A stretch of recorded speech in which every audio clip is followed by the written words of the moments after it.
Assalamualaikum warahmatullahi wabarakatuh. Yang terhormat dosen pengampu mata kuliah pengelolaan laboratorium biologi, yaitu Ibu Aryani Dwi Kusmawardani MPD. Di sini saya Anin Putri Pratami dengan NPM 2111060102 dari kelas D Pendidikan Biologi. Saya akan memaparkan materi keselamatan dan keamanan laboratorium untuk memenuhi tugas UTS. Yang pertama yaitu pengertian laboratorium. Laboratorium adalah tempat aktivitas ilmiah siswa dan guru untuk melakukan percobaan atau eksperimen, penelitian atau riset, observasi, demonstrasi yang terkait dalam kegiatan belajar mengajar.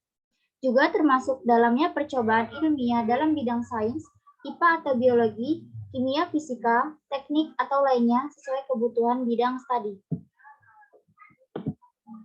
Laboratorium juga merupakan tempat menyimpan alat-alat yang mahal harganya pula dengan data-data berharga lainnya.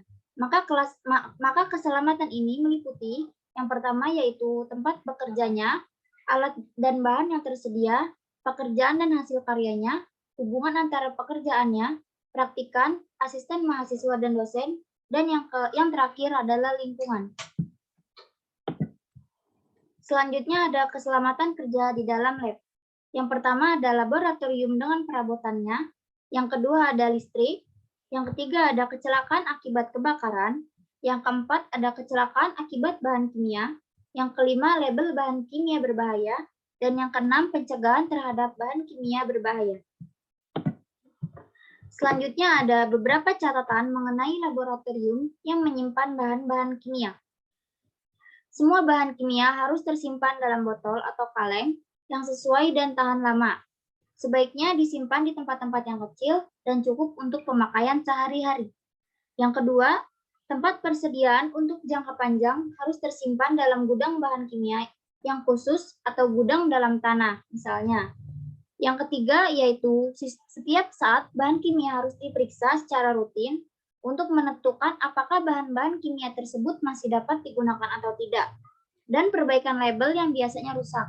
Bahan-bahan yang tidak dapat digunakan lagi harus dibuang atau dimusnahkan secara kimia. Semua bahan harus diberi tanda-tanda khusus, diberi label dengan semua keterangan yang diperlukan. Misalnya pada nama bahan, tanggal pembuatan, jumlah isi, asal bahan seperti merek pabrik, dan lain-lain. Selanjutnya tingkat bahaya yang mungkin seperti racun, korosif, higroskopis, dan lain-lain, dan keterangan-keterangan yang perlu seperti persentase, simbol kimianya, dan lain-lain. Selanjutnya ada pentingnya keselamatan dan keamanan laboratorium.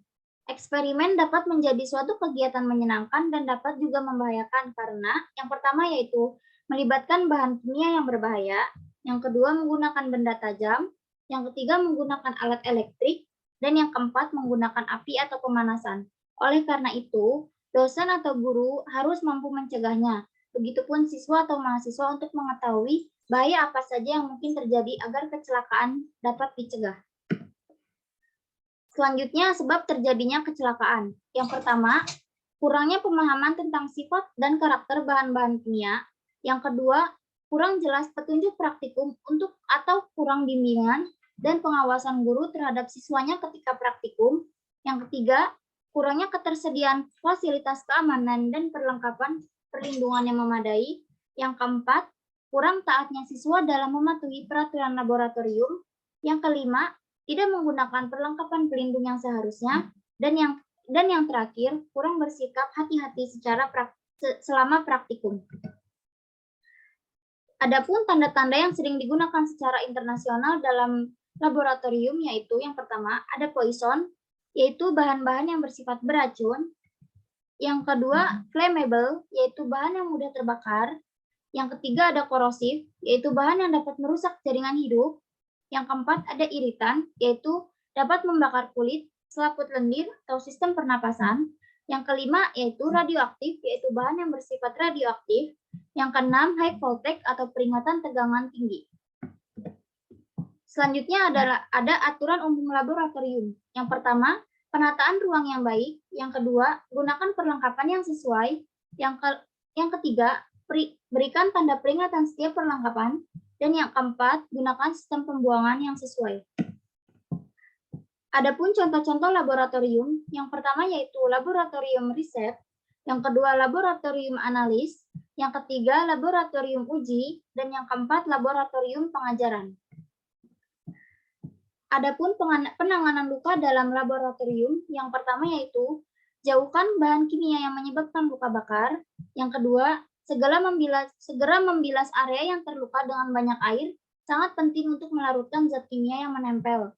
Yang ketiga, lepaskan dengan hati-hati, jangan sampai bahan kimia ini menempel area tubuh lainnya yang tidak terpapar zat kimia atau pada orang lain. Yang keempat, untuk menjaga kondisi luka agar tidak semakin parah, bungkus area yang terbakar dengan perban atau lap bersih secara longgar.